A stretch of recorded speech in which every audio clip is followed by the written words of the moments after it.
Beginning transmission. This is the audio log of Dr. Cool, 05 Council member, as well as Supreme Commander of Mobile Task Force Alpha 1, also known as the Red Right Hand. Hello everyone. Now, to those of you that know me personally, if you are that lucky, then you will know that I am a military bravo kind of man. I like to wear my military outfit from my old army days. However, this SCP takes militarism very extremely, especially since it is oddly enough a child's plaything. I shall explain in this audio log that we shall be reading for today. So, let's jump into the log, shall we? Item number SCP-705. Object Class Safe. Special Containment Procedures. SCP-705 requires little security detail, nor significant clearance to access, and is to be held in Sector 2 Safe SCP Containment with the lid closed. Any access is to be logged when entering and exiting SCP-705's containment, to be reviewed once a month. Misplacement or lack of attendance leading to containment failure is punishable by temporary removal of access. Repeated offenses incur more severe probations. SCP-705 is to not be used in any practical applications. Description: SCP-705 is normally contained within a 5-ounce container of children's modeling compound, commonly known as Play-Doh. While properly sealed, SCP-705 exhibits no unusual qualities or anomalous behavior. SCP-705 was originally discovered within the Corporation's research labs as part of an attempt to create a self-molding product.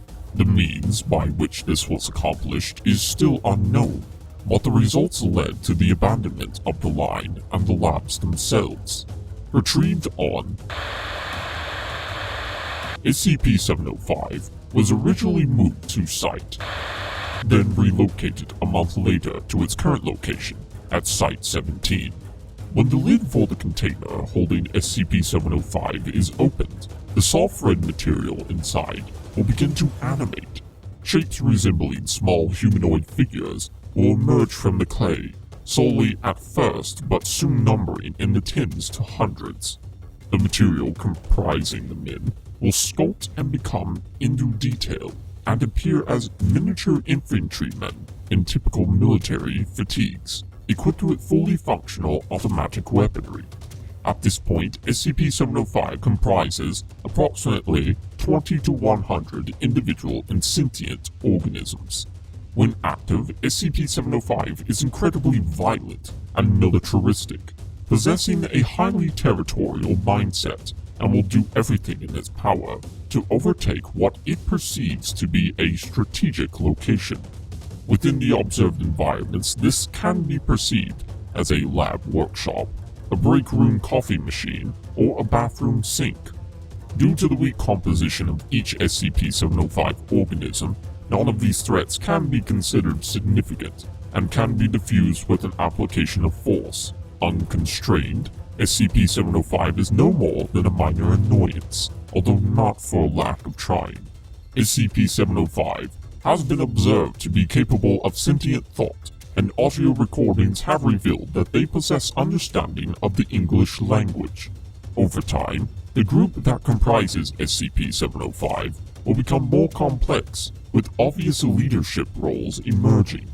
On several occasions, an extended test of SCP-705 has shown the formation of larger, more complex structures formed from the collective mass, such as tanks, APCs, and even aircraft, such as helicopters and bombers.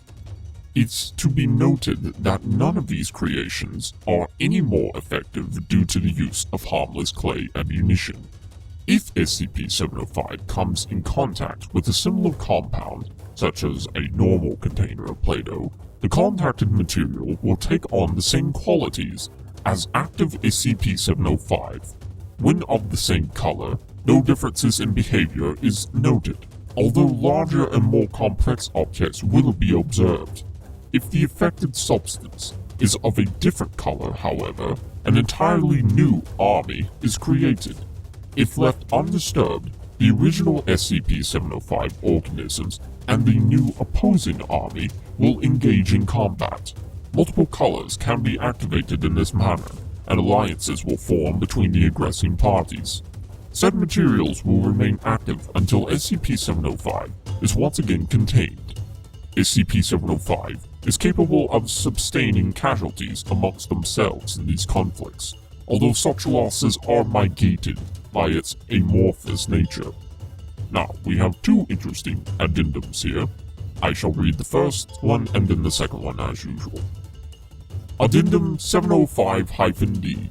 The first known attack by SCP-705 occurred when the container had been left unattended on a counter within the break room. In less than an hour, SCP-705 had taken control of the Mr. Coffee machine, declaring independence and control over the region. The assault was routed when Dr. Brights brushed them away from the burner, resulting in massive casualties and a complete rout. Interviews with SCP-705 remark on this day with great fear and resentment, and I have one of my new interns read that account for you in the link provided here. Go check it out if you wish. It is, well, quite interesting. Now for a second one, Addendum 705-F. After gaining approval from 05-6, SCP-705 introduced to SCP-963, at which point 705 sought out the current holder of 963. When contact was made, the soldiers making up SCP-705 saluted Dr. Bright and stood at ease awaiting orders. Alright, well, that was an interesting reading, to say the least. I have actually had them salute me when I have walked by them when they have been out of their container. It is quite amusing, really, to see tiny little dough figurines of soldiers saluting a officer of my caliber. It is quite amusing. Maybe I can use them for a little fun. Possibly, within my boundaries, of course. However, that is all the time that we have for today. Thank you so much for listening if you have. I hope that this reading has educated many of you here in the Foundation, especially if you are assigned to this interesting little SCP. Caution is advised as always, and don't forget to click that like and subscription button down below. It really does help us out here. More readings are coming along the way, don't you worry. But in the meantime, this is Dr. Cool, 05 Command, signing out.